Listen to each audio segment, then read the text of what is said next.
Okay, so first, I'm going to recap since I'm not doing any of the things from Amazon and the review thingy. Summary. Yeah, because it's a Kindle thing. Hi, baby. And this is Mercutio, by the way. He died. Yeah, I'm reading Romeo and Juliet in class. It's kind of...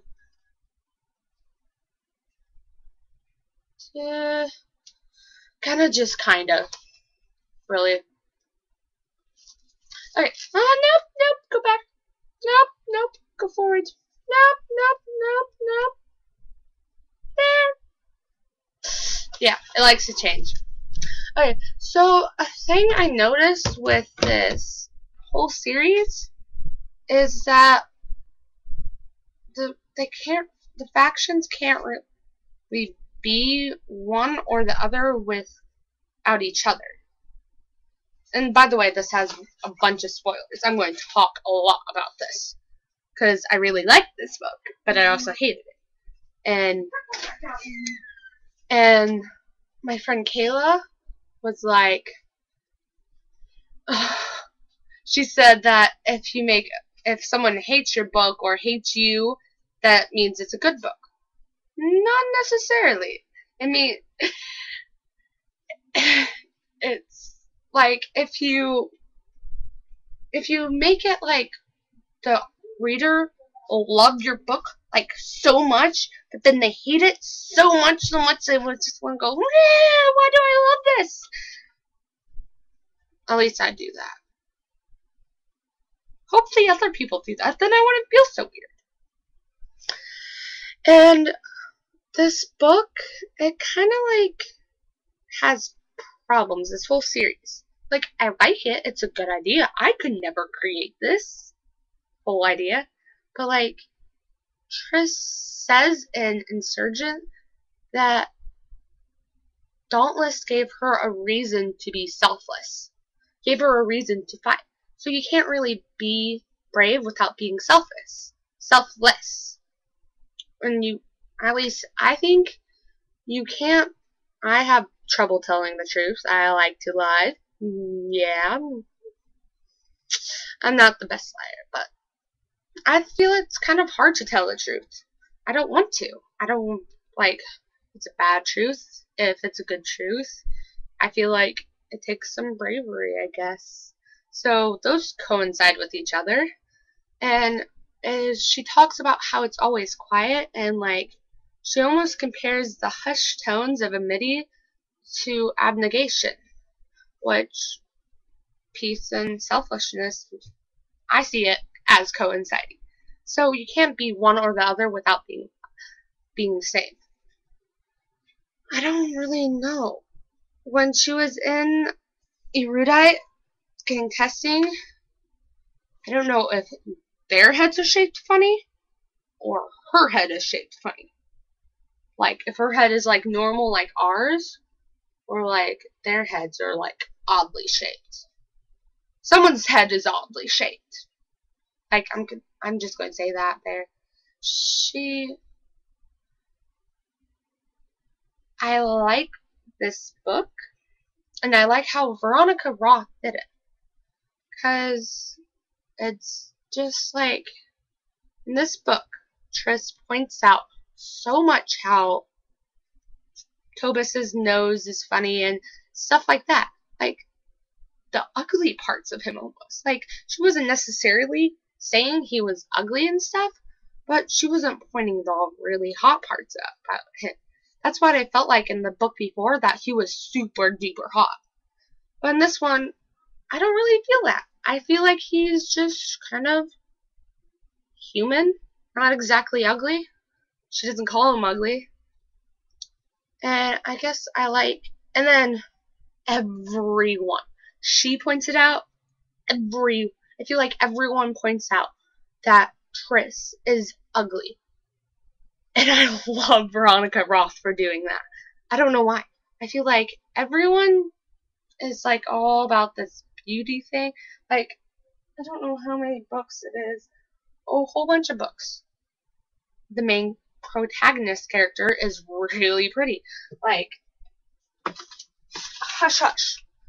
The girl, at least I feel, like, she's self-conscious.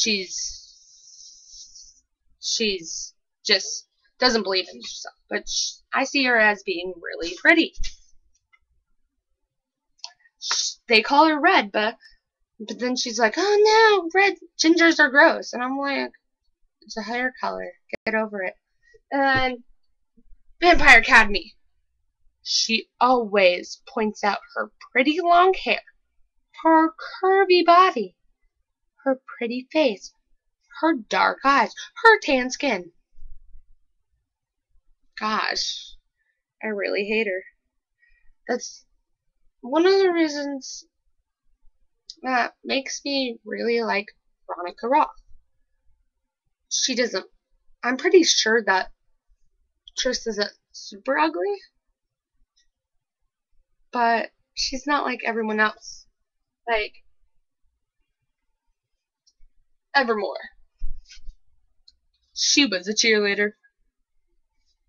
She gets made fun of because she's a freak and dresses like shit. That's her fault.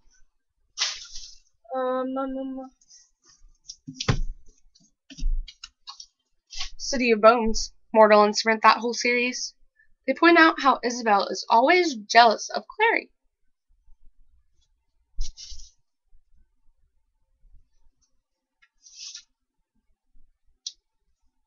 That's all I got so far. That's all my books that are really pretty girls there. But all the characters, I don't know why. Maybe I'm weird like that.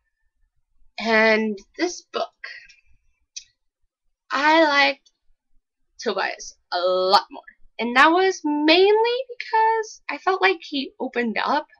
In the book before, he did not have feelings, but like, oh my gosh, I loved him because of this. It showed that he cared so much about Tris.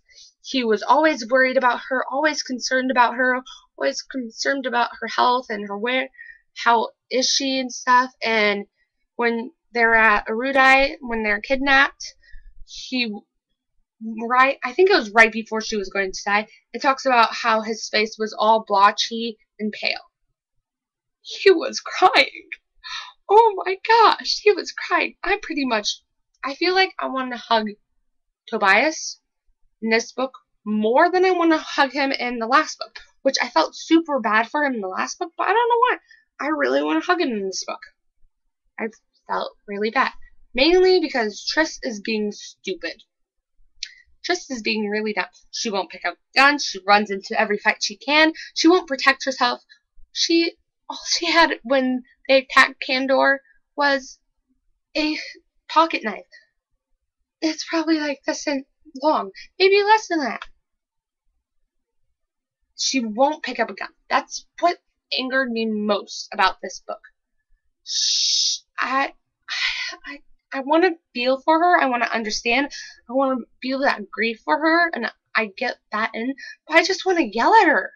I do. Maybe that's inconsiderate of me, but I just want to yell at her. I do. I feel really bad because I want to yell at her, but I do. Okay, so mainly,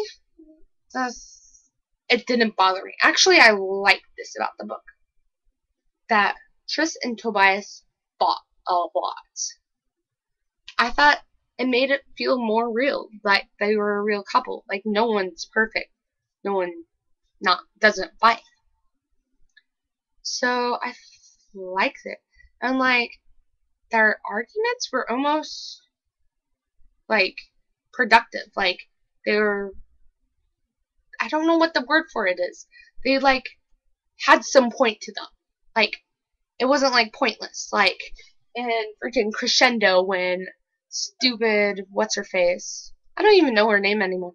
I don't care. Nora. She got mad because she was jelly and stuff. I was like, get over it. He's not doing anything. And he wasn't. He wasn't. Something that made me mad. Well, made me mad. Fernando. I was about to like that dude. I was like, yeah, dude, you're nerdy. You got geeky glasses. And she added some substance to him. Veronica Roth did. And she, like, made him flirt with Christina and stuff. I was like, oh, he'd stay for a while. I'd really like him. He'd be my friend. I'd be like, yo, what's up? Let's wear some fedoras and stuff like that. But no. He got shot. Raw. So mad. And I hated that he was only in there for like 2 chapters. Another thing I noticed, which is why I don't think no one would really work in this world. Like, everyone would get erudite. Was because Fernando, who was erudite born, I don't know if he was like initiation, he was there for a while, or if he was just younger. I don't remember that. But he didn't know what a metaphor was. Now, I have trouble with metaphors. I don't like them. I can't create them. It's hard for me to point them out. But he didn't really know what one was. So that's why I feel like everyone except erudite is pretty much dumb. Like, they have street smarts. They know what a table is. They know what a dog is. They know what a pencil and all that stuff is. They know what their technology is. But they don't know, like, facts. Stuff I have to pass high school for. Like, English, math, algebra, geometry, science, chemistry, all that stuff. I don't think they know that. Like, even some of the erudite, I don't think they know that. And I kind of found that shocking and also awesome. There's one more thing I was going to say, but I don't remember it. But oh well. How much I like it. My friend says, and she's wrong. She says if one of your readers, she wants to be an author. She says if one of your readers hate your book or you, then it's a good book. No. That's the problem there. Because you could hate the book because it's bad. You could hate the book because it has no point. It has no character build. It has no character chemistry. Or anything. Where she missed a part was if you hate and love a book so much, you want to go scream. God, this book made me want to do that. You want to hear the last sentence? It was awful. I hated it. Like, they're all like, yeah, let's watch this video. Oh yeah, if you're divergent, leave the people out. Yeah, we'll do this, we'll leave the people out. And that's still... She had a lot of often acknowledgments, so I think she should have added me in that. Hey, Veronica Roth. Hey, Ronnie. Guess what? I love your books. The ending made me want to scream, so you should put me in the acknowledgement, because I acknowledged that. Okay. Last sentence. Then the shouting began. Ow, I just poked my eye! Oh my gosh. My friends say we share a brain, and I don't think I have the brain right now. Well, Adama. I have the brain. I just said French. Yeah.